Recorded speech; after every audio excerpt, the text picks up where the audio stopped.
Hello, and welcome to Up Close and Personal Season 2. My name is Ariel. And my name is Alex. From Bach Bros Studio. I know. Oh my God! You use technology as an enabler and not as the means to the end. Using technology to share ideas, to share approaches. Today, we're going to meet with Mr. Nikunj Jhaveri, who is the current founder and chairman of Systems Plus Group of Companies. So with that, let us welcome Mr. Jhaveri. Hey, how are you? Thank you, guys. Thank you. Thank you. So our first question for you, which you might have heard of several times, is going to be, what does leadership mean to you, and how do you use it in daily life? So, me, leadership is actually a little different. Leadership for me is actually learning how to let go.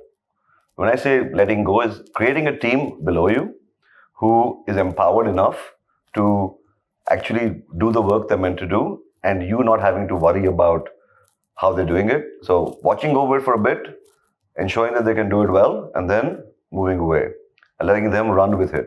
So to me, that's what I've done, and that's the way I've kind of done it with my company, where now I don't get involved with the company any longer. It's being run by the second generation. That's my nephew and my son. And I spend about 2.5 days a month on the business. Beyond that, they run the business. And I think that's, to me, the true sense of leadership, that build something and then let go. What is the biggest challenge you think you faced in your career? I think the biggest challenge I've personally faced has been trying to overexpand. So do things too fast. Sometimes opportunities come from various clients, or even in the nonprofit space with various funders. They'll say, hey, we'd love you to do something in a place or something which you're not familiar with. And you get tempted with the potential funding or the potential business benefit, and you go and try and take that. So I think that happened to me, and I'll give you 2 instances. One, where I'm involved in my business, I started doing some work in the UK, didn't have a team, relied on somebody who I didn't really know well, and in the process got burnt really hard because it became an ugly relationship. And I think in the nonprofit space, I'm on the advisory board of a couple of organizations, and while I like to do scale, so I started pushing them very hard in a direction of scale. They managed to get money for scaling, but they were clearly not ready to scale. So you kind of feel let down that I've pushed them in a direction which they shouldn't have gone to. So to me, those are the kind of challenges I feel. So we know that you've been in business for about almost 40 years now. Mm-hmm. So that is like a long time. So, Very long time. That's why I'm so old. So what's your secret to success with all the businesses? I think the secret to success was, first, initially, a lot of hard work. Second is a lot of luck as well. Now, when I say luck, it's being at the right place at the right time.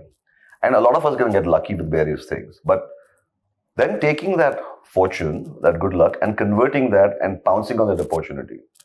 So I'll give you an example. Like in my business, I happened to meet the chief information officer of PepsiCo in Delhi, and he wanted me to do some work for him.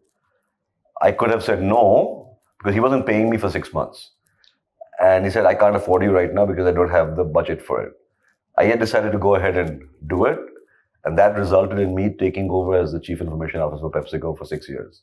So I think those kind of opportunities of being available and always learning to find a way to make a deal happen, I think is what has been beneficial in my case. How do you think technology itself can help solve problems in education? So I think the way technology is evolving now, and especially things like artificial intelligence and stuff like that, like let's take India as an example, right? India is a very vast country. And if you start working with the government system, so it's like, let's take one state. I'll talk about Uttar Pradesh, which is UP, is one state, the largest states in India. They have 135,000 public schools there, okay?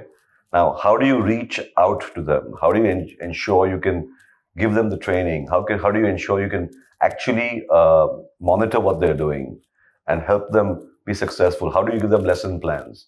All that can happen leveraging technology. And I think now also with AI, leveraging the learnability so you can say, hey, if something is working in one location, how do you adapt that to another location? So stuff like that is where I think AI can play, and technology can play a big role. So for you, technology helps you like reach out to several different schools at once? Yes, absolutely. That'll be a spot on decision. Right. Mm-hmm. How do you think technology can help make the world a better place? Wow, interesting and very deep question. But I think it's a cutting edge sword actually. Technology. I think a lot of people are using technology and thinking now everybody has to do technology and we must have some objective with technology. I think there's going to be a big balance. You use technology as an enabler and not as the means to the end. So if we can make the world a better place, it would be by using technology to share ideas, to share approaches, to share the way people from different parts of the world can communicate, can actually even deliver solutions. That's what we should use technology for, not just to say, I'm doing technology because that's the buzzword floating around. Yeah. Are there ways kids can get involved in technology even if they don't have access to fancy equipment or programs?